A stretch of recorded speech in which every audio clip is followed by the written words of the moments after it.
श्री प्रियांशु रघुवंशी जी, श्रीमती अर्चना गुप्ता जी, आदेश प्रताप सिंह जी, सरोज कश्यप जी,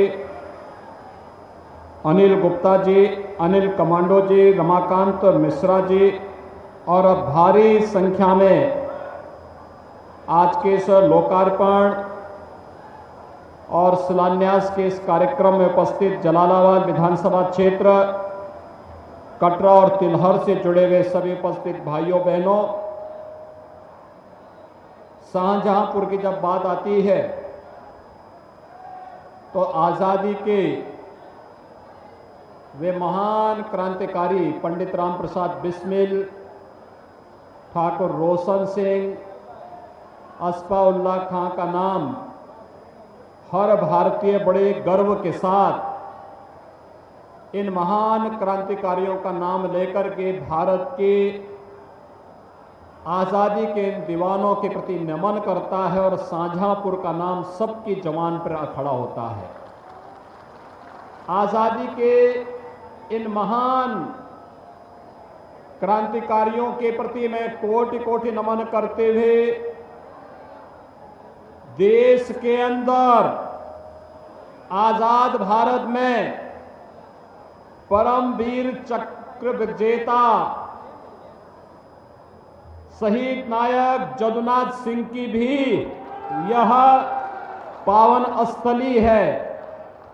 भाइयों बहनों, जिनके लिए भारत ही राष्ट्र है और भारत राष्ट्र ही धर्म है, इस भाव के साथ जिन्होंने कार्य किया था, ऐसे राष्ट्र नायकों को कोटि कोटि नमन करते हुए मैं विनम्र श्रद्धांजलि अर्पित करता हूं।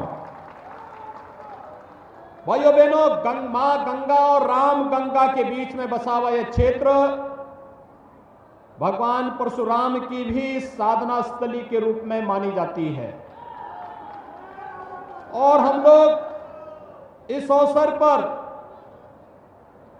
भगवान विष्णु के इस महान अवतार को भी नमन करते हैं। भाइयों बहनों, ये मान्यता है कि यहां पर पटना देवकली का सुप्रसिद्ध शिव मंदिर यहां की उस परंपरा का प्रतिनिधित्व करता है जो दैत्य गुरु शुक्राचार्य की पवन साधनीय साधना स्थली के रूप में विख्यात रहा है और कहते हैं कि यहां पर की गई तपस्या सदैव फलीभूत होती है और उसी पवित्र स्थल को पर्यटन विकास की दिशा से आगे बढ़ाने के लिए सरकार पूरी प्रतिबद्धता के साथ कार्य करने के लिए आज यहां पर उपस्थित हुई है। भाइयों बहनों, मुझे आज जब हम लोग यहां पर एकत्र हुए हैं, मैं 2017 में भी आया था यहां पर श्री मनोज कश्यप के चुनाव प्रचार के दौरान।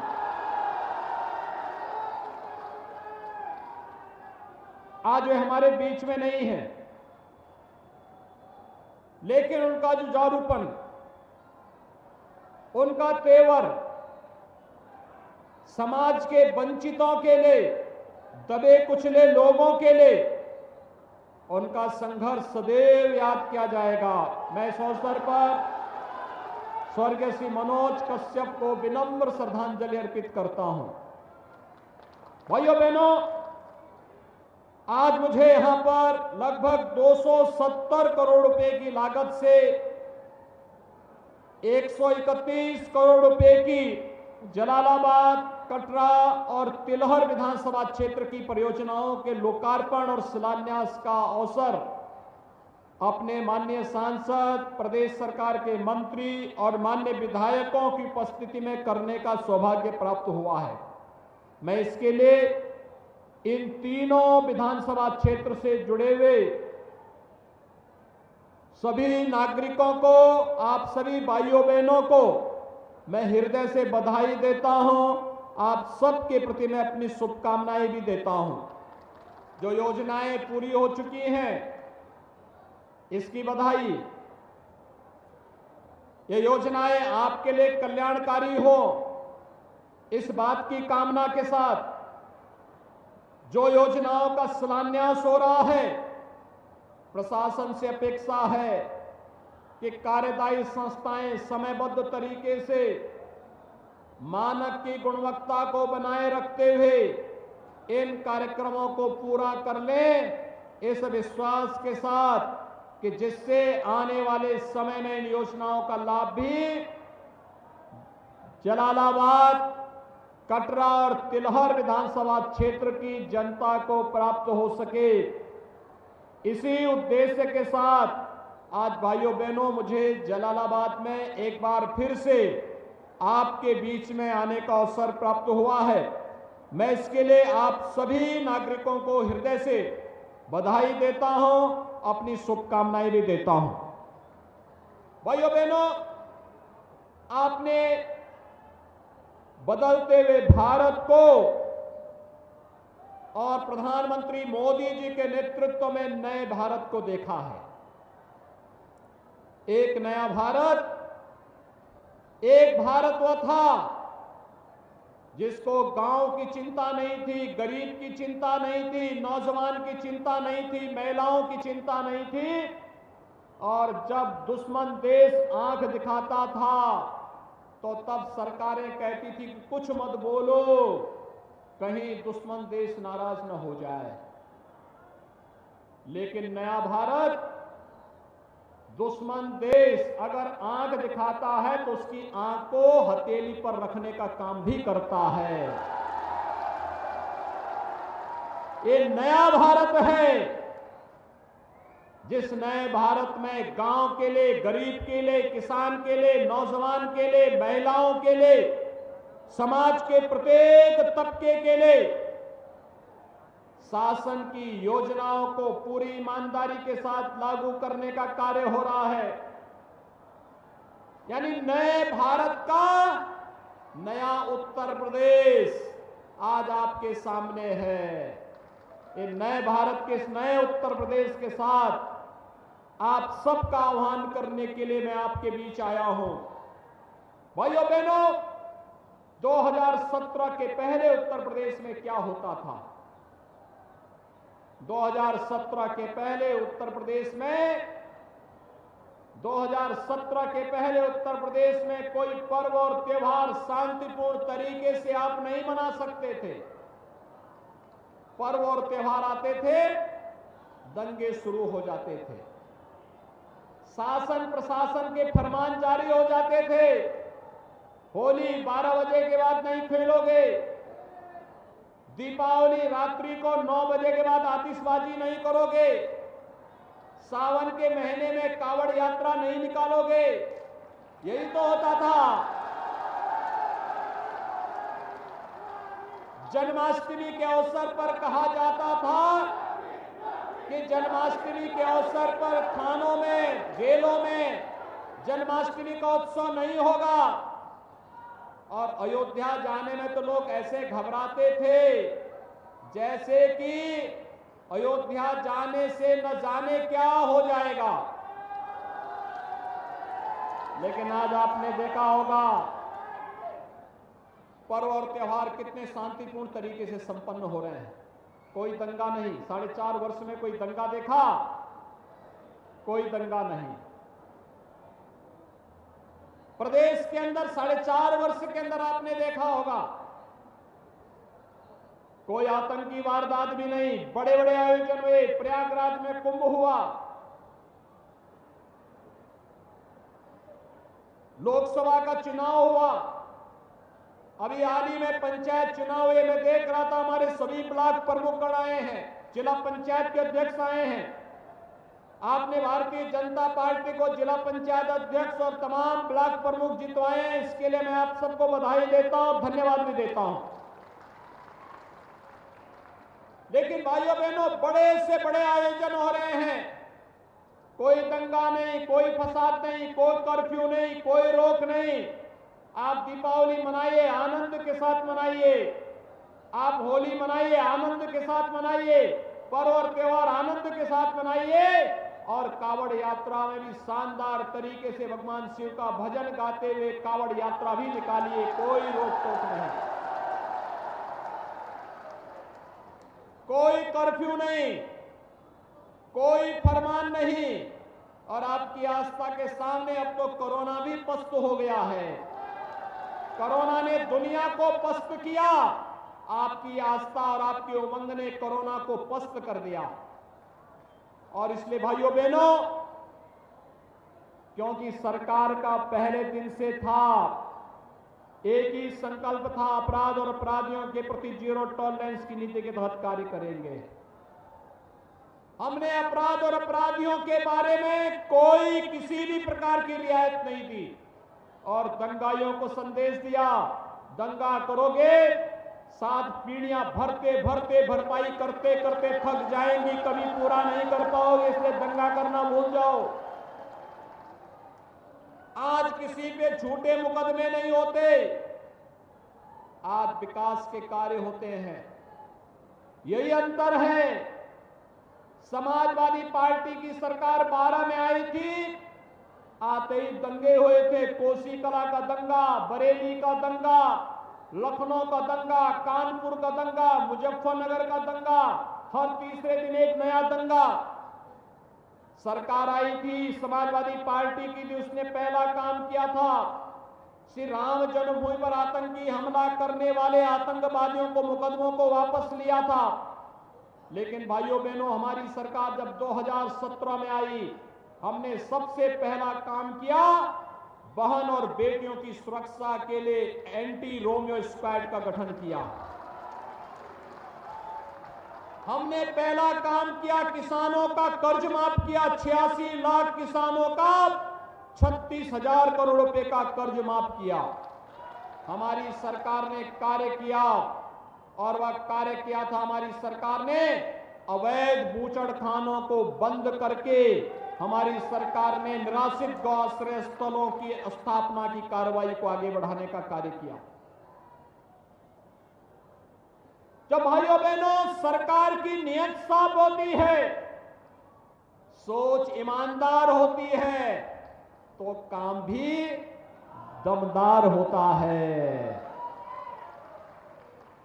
यानी नियत साफ होती है, सोच ईमानदार होती है, तो काम भी दमदार होता है। और ये दमदार कार्य आज प्रदेश के अंदर आपको दिखाई दे रहा होगा। जहां पर भारतीय जनता पार्टी के विधायक हैं, वे मेहनत करके नई नई योजनाओं को लेकर के आ जाते हैं। कोई पॉलिटेक्निक बनाता है, कोई डिग्री कॉलेज बनाता है, कोई इंटर कॉलेज बनाता है, कोई मेडिकल कॉलेज बनाता है, कोई हॉस्पिटल लेकर के आता है, कोई आईटीआई और स्किल डेवलपमेंट का सेंटर लेके आता है, कोई उद्योग लेकर के आता है, कोई पर्यटन केंद्र के रूप में विकसित करने के लिए पैसा लेके आता है। जहां पर भारतीय जनता पार्टी के सरकार में कोई विधायक नहीं, भाइयों बहनों, वहां पर सपा, बसपा, कांग्रेस के विधायकों में विकास के प्रति रुचि है ही नहीं। वे तो केवल अपने आप तक सीमित हैं। उनके लिए प्रदेश परिवार नहीं है, उनके लिए अपना और अपना परिवार ही प्रदेश है, उससे बाहर सोच ही नहीं है। और भारतीय जनता पार्टी के लिए, प्रधानमंत्री मोदी जी के लिए पूरा भारत परिवार है, और हमारे लिए पूरा उत्तर प्रदेश की 25 करोड़ जनता ही परिवार है। उन सबके कल्याण के लिए कार्य करना, उन सबके उत्थान के लिए कार्य करना, और उन सबके खुशहाली के लिए कार्य करना। इसलिए विकास की इन परियोजनाओं को एक एक करके आगे बढ़ाने का कार्य हुआ है। याद करिए, हुदहुद चक्रवात आया था 2015 में, और भाइयों बहनों, अप्रैल 2015 में चक्रवात आने के बाद मार्च 2017 तक किसानों का उसका मुआवजा नहीं मिल पाया था। पिछले महीने अतिवृष्टि हुई थी 17 से 19 अक्टूबर के बीच। आज है 9 नवंबर, अब तक हम 5.5 लाख किसानों को उनकी फसल का नुकसान का मुआवजा बांट चुके हैं, और हर जिला प्रशासन से कह चुके हैं जहां भी अन्नदाता किसानों को नुकसान हुआ है उसका तत्काल आकलन करके प्रदेश में भेजो और तत्काल किसानों के खातों में पैसे भेज दो। आपने देखा होगा पहले आपदा में जनधन की हानि होती थी, कोई पूछता नहीं था। महीनों वर्षों तक गरीब को कोई नहीं पूछता था, किसान को कोई नहीं पूछता था, बटाईदार को कोई नहीं पूछता था। आज दुर्भाग्य से कहीं कोई आपदा आई, कोई जनहानि हुई, अगले 24 घंटे के अंदर हमारा विधायक, हमारा सांसद, जिला प्रशासन उस गरीब परिवार के पास सहायता लेकर के, चेक लेकर के पहुंच जाता है कि भाइयों ये आपका प्रदेश सरकार ने ये मुआवजा इसके लिए उपलब्ध करवाया है।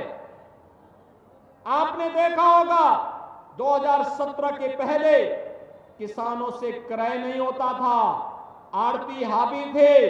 2017 के बाद किसानों से सीधे क्रय किया जा रहा है।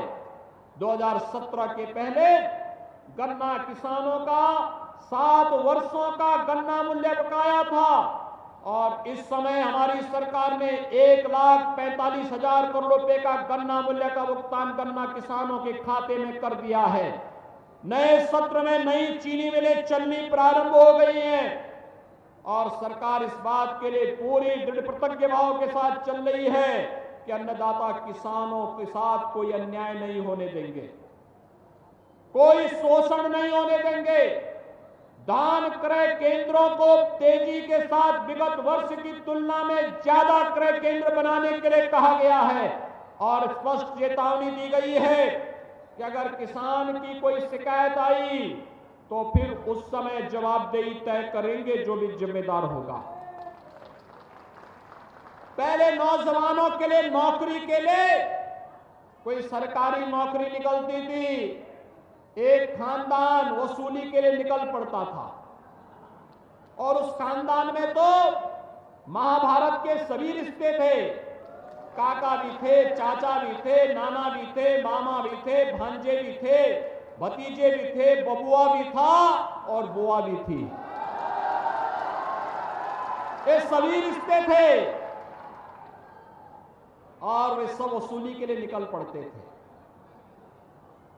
एक गरीब बेचारा जिंदगी भर की कमाई का पैसा बेटे की नौकरी के लिए देता था, न्यायालय स्टे कर देता था, पैसा भी गया, नौकरी भी नहीं मिली।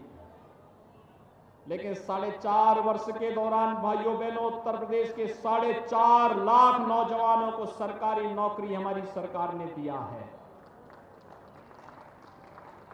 आप अपने अगल बगल देख रहे होंगे जितनी महिला आरक्षी भर्ती है ना, ये सभी 2017 के बाद ज्यादातर भर्ती हुई है और ये तब भर्ती हुई जब हम लोगों ने कहा कि कम से कम 20% महिलाएं और बालिकाएं भर्ती होनी चाहिए जो कम से कम मजनूओं को ठीक तो कर सकेंगी।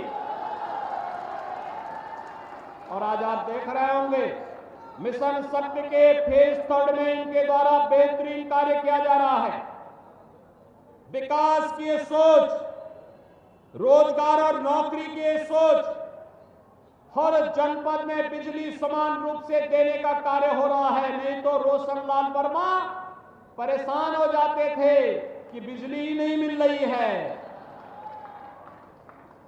नहीं तो वीर विक्रम सिंह परेशान होते थे। मुझे याद है जब वीर विक्रम सिंह ने कटरा विधानसभा क्षेत्र में महान क्रांतिकारी ठाकुर रोशन सिंह के गांव में एक ब्रिज, एक पेंटून ब्रिज बनाने के लिए कहा। उनका प्रश्न विधानसभा में आया, मैंने प्रश्न देखा, मैंने खन्ना जी को बुलाया, मैंने कहा इस विधायक को बुलाओ। आए सामने, मैंने कहा आपने पेंटून ब्रिज की बात क्यों की, आपने पक्का पुल बनाने की बात क्यों नहीं की? तो उन्होंने कहा साहब हम तो पक्का ही पुल चाहते हैं, लेकिन हमें मालूम था पिछली सरकारें नहीं देती थी तो इसलिए हमको यही था। मैंने कहा पक्का पुल भी बनाओ और महान क्रांतिकारी ठाकुर रोशन सिंह के गांव में विद्यालय भी बनाओ और मैं स्वयं ही वहां आऊंगा। मैं स्वयं गया था वहां और वहां के गांव के लोगों ने फ्री में जमीन दी विद्यालय के लिए। जहां पर अपने महापुरुषों के प्रति अभाव हो, वहां के विकास को कोई ताकत रोक नहीं सकती है। और भाइयों बहनों, आज मैं आपसे यही कहने के लिए आया हूं, हमने बेहतर कानून व्यवस्था की स्थिति दी। आज उत्तर प्रदेश हर एक क्षेत्र में अग्रणी स्थान रख रहा है। 2017 के पहले उत्तर प्रदेश को माना जाता था कि देश के विकास में बाधक है। ये माना जाता था कि ये कोई कार्य नहीं करेंगे, यहां केवल दंगे होते हैं। 2017 के बाद दंगे तो बंद हो गए, लेकिन केंद्र सरकार की हर योजना में उत्तर प्रदेश नंबर 1 स्थान पर आ गया।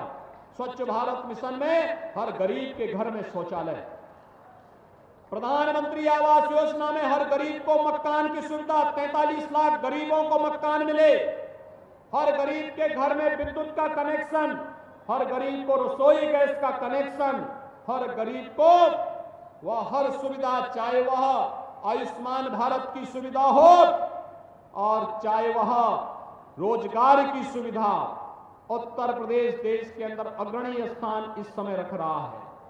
1 करोड़ 61 लाख नौजवानों को हमने रोजगार की सुविधा दी और एक जनपद एक उत्पाद योजना के माध्यम से भाइयों बहनों, हर प्रदेश के हस्तशिल्पी कारीगरों को एक जनपद एक उत्पाद और विश्वकर्मा श्रम सम्मान के माध्यम से 60 लाख उद्यमियों को रोजगार और स्वतः रोजगार के साथ जोड़ने का भी कार्य प्रदेश के अंदर हुआ है। और इसीलिए आज हम सब आपके पास आए हैं आपसे कहने के लिए, एक तरफ बिना भेदभाव के विकास की योजनाओं का लाभ हर गांव को, हर गरीब को, हर किसान को, हर नौजवान को, हर महिला को देने के लिए कार्य करने वाली भारतीय जनता पार्टी नेतृत्व की सरकार है। और उससे पहले स्वयं के विकास के लिए कार्य करने वाली सरकार। भाइयों बहनों, अंतर यही है, 2017 के पहले इन योजनाओं का लाभ किसी गरीब को नहीं मिलता था, किसी किसान को नहीं, किसी नौजवान को नहीं, किसी महिला को नहीं मिलता था। इसका लाभ एक खानदान ले जाता था। 2017 के पहले अयोध्या में दीपोत्सव नहीं होता था, सेपई में नाच गानों का कार्यक्रम होता था। आज अयोध्या में दीपोत्सव का कार्यक्रम होता है। भगवान राम के 14 वर्ष के वनवास के उपरांत अयोध्या आगमन की स्मृति में पूरे देश के अंदर दीपावली का कार्यक्रम कैसे होना चाहिए, अयोध्या उसका साक्षी बनता है। हर भारतवासी गौरव की अनुभूति करता है। पहले प्रदेश में दंगे होते थे, आज दंगे नहीं होते। पहले माफिया सत्ता का सरपरस्त बन करके गरीबों का जीना हराम करता था, आज उन पेशेवर अपराधियों और माफियाओं की अवैध कमाई पर सरकार का बुलडोजर जब उनकी छाती से होकर के गुजरता है तो उनकी आने वाली पीढ़ी भी कहती है, गले में तख्ती लटका करके चलते हुए कहती है कि आगे से ऐसे अपराध नहीं करेंगे, जान बख्श दो। और भाइयों बहनों, आज हम सब यही कहने के लिए आपसे आए हैं, ये जो विकास का कार्य हो रहा है, योजनाओं का लाभ मिल रहा है, सामान्य दिनों में तो होता ही था। वर्तमान में पूरी दुनिया कोरोना से पस्त है और कोरोना के इस कार्यकाल कालखंड में भी हम लोग आपके बीच में आए हैं। हमें आभार व्यक्त करना चाहिए प्रधानमंत्री मोदी जी का। उन्होंने कोरोना कालखंड में फ्री में टेस्ट, फ्री में उपचार, फ्री में अन्न योजना का लाभ और फ्री में मुफ्त में वैक्सीन, सबको वैक्सीन का लाभ दिया। आज उत्तर प्रदेश 13.5 करोड़ लोगों को वैक्सीन की डोज दे चुका होगा। ये वैक्सीन, कितने लोगों ने वैक्सीन लगाई है? वाह भाई, काफी बड़ी संख्या में लगा दी आप तो। मैं आपका अभिनंदन करता हूं और आपसे अपील करता हूं जिन लोगों ने अभी तक वैक्सीन नहीं लिया है, एक तो उसको प्रेरित करिए, वैक्सीन जरूर ले ले, फ्री में वैक्सीन है। दूसरा, जिन लोगों ने पहली डोज ली है वे दूसरा डोज भी जरूर ले ले। ये सुरक्षा कवच है कोरोना महामारी से बचाव के लिए। प्रधानमंत्री मोदी जी ने 2020 में 7 महीने तक, 2021 में 8 महीने तक फ्री में राशन दिया है। होली से दीपावली तक मोदी जी ने राशन दिया है और हमारी सरकार ने तय किया है दीपावली से होली तक हम भी फ्री में राशन देंगे प्रदेश के अंदर। अंत्योदय कार्ड धारक को, अंत्योदय कार्ड धारक 35 किलो खाद्यान्न में गेहूं और चावल मिलेगा, 35 किलो मिलेगा। लेकिन साथ साथ 1 किलो दाल, 1 किलो खाद्य तेल, 1 किलो चीनी और 1 किलो नमक भी हम साथ साथ देंगे। पात्र गृहस्थी के जितने परिवार हैं उन सभी को हर यूनिट पर, अगर एक परिवार में 8 लोग हैं तो उस परिवार को 40 किलो खाद्यान्न, 5 लोग हैं तो 25 किलो खाद्यान्न हर महीने मिलेगा। 1 किलो दाल भी देंगे, 1 किलो खाद्य तेल भी देंगे, 1 किलो नमक भी उस परिवार को उपलब्ध करवाएंगे। 15 करोड़ लोगों को होली तक फ्री में राशन की सुविधा भी सरकार उपलब्ध कराने की घोषणा कर चुकी है। अगले महीने से हर व्यक्ति राशन की दुकान में जाकर के अपना खाद्यान्न जरूर ले ले। भाइयों बहनों, सरकार जब लोक कल्याणकारी कार्य करती है तो जनता को उसका लाभ मिलता भी है। जब सरकार की सोच विकास की होती है तो अब विकास का लाभ दिखता भी है। जैसे आज हम यहां पर आए हैं, यहां पर तमाम परियोजनाओं का, जिसमें प्राथमिक स्वास्थ्य केंद्र हैं, आयुर्वेदिक चिकित्सालय हैं, इंटर कॉलेज हैं, राजकीय इंटर कॉलेज हैं, पशु हॉस्पिटल हैं, पेयजल की स्कीम है और भी तमाम अन्य सड़क, पुल, पुलिया, इन सभी योजनाओं का और हर घर नल योजना के अंदर हर परिवार को शुद्ध पेयजल उपलब्ध करवाने की भी योजनाएं हैं। ये तो 270 करोड़ रुपए की योजनाएं जो इन 3 विधानसभा क्षेत्रों में दी जा रही हैं, ये तो वे योजनाएं जो हमारे विधायक और सांसद के द्वारा लोकार्पित करने के बाद भी जो बच गई थी, उन योजनाओं में जो अभी हाल ही में पूरी हुई हैं, हमने अगर शिलान्यास किया है तो लोकार्पण भी करने के लिए आते हैं। और इसीलिए आज हम सब आपके पास आए हैं आपसे कहने के लिए कि भाइयों बहनों, हम सब वर्तमान में जिस महत्वपूर्ण स्थिति में कार्य कर रहे हैं, उत्तर प्रदेश आज देश का प्रगतिशील राज्यों में अग्रणी भूमिका के साथ कार्य कर रहा है और शाहजहांपुर तो विकास की प्रक्रिया के साथ तेजी के साथ आगे बढ़ा है। हमारी सरकार में 2 मंत्री हैं, खन्ना जी भी हैं, जितिन प्रसाद जी भी हैं और दोनों लोग कार्य कर रहे हैं। और अब तो गंगा एक्सप्रेस वे भी आपके शाहजहांपुर होते हुए आने जा रही है। यानी अगर आपको प्रयागराज में कुंभ में स्नान करने के लिए जाना होगा तो शाहजहांपुर से मात्र 3-3.5 घंटे में आप प्रयागराज पहुंच जाएंगे जब गंगा एक्सप्रेस वे बन जाएगी। औद्योगिक क्लस्टर भी इसमें बनाएंगे।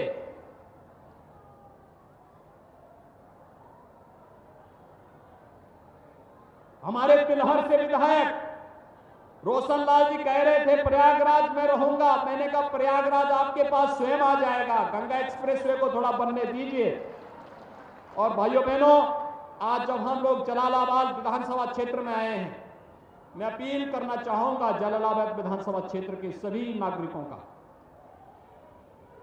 2017 में अगर भारतीय जनता पार्टी यहां से जीती होती तो जो काम तिलहर में हो रहा है, जो काम कटरा में हो रहा है, जो कार्य शाहजहांपुर में हो रहा है, वह सब कार्यों का लाभ जलालाबाद में भी इन विधायकों के प्रयास से यहां भी देखने को मिलता। और मैं अपील करूंगा, सरकार ने अपने स्तर पर जो दिया वो तो आया ही है, लेकिन हम सबको इसमें और तीव्रता के लिए आने वाले समय के लिए सतर्क रहना होगा। इस दृष्टि से मैं एक बार फिर से आप सभी को इन सभी परियोजनाओं का हृदय से आपको मैं बधाई देता हूं, आपके प्रति अपनी शुभकामनाएं देता हूं। ये सभी परियोजनाएं आपके जीवन के लिए मंगलदायी बने, आपके लिए शुभकारी बने। शाहजहांपुर वासियों के लिए ये सभी योजनाएं खुशहाली का कारक बने, इस विश्वास के साथ इन सभी परियोजनाओं को आप सभी को समर्पित करते मुझे हार्दिक प्रसन्नता की अनुभूति हो रही है। आज के इस अवसर पर मैं आप सबको यह आश्वासन देना चाहता हूं कि सुरक्षा और समृद्धि के मार्ग पर हम उत्तर प्रदेश को तेजी के साथ लेके आगे बढ़ रहे हैं। इस पूरे अभियान में आपका आशीर्वाद सरकार को और प्रत्येक जनप्रतिनिधि को मिले, इस विश्वास के साथ मैं आज के इस अवसर पर अपनी वाणी को देता हूं विराम। आप सबको मैं इन सभी पर्व और त्योहारों की बधाई भी देता हूं, शुभकामनाएं भी देता हूं। अपनी वाणी को यहीं पर देता हूं विराम। जय जय श्री राम। नमस्कार, मैं हूं मानक गुप्ता। अगर आपको हमारा ये वीडियो पसंद आया हो तो इसे लाइक और शेयर जरूर करें, और हाँ, हमें सब्सक्राइब और फॉलो करना ना भूलें ताकि आप देश और दुनिया की कोई खबर मिस ना करें। तो जुड़े रहिए हमारे साथ और देखते रहिए News 24।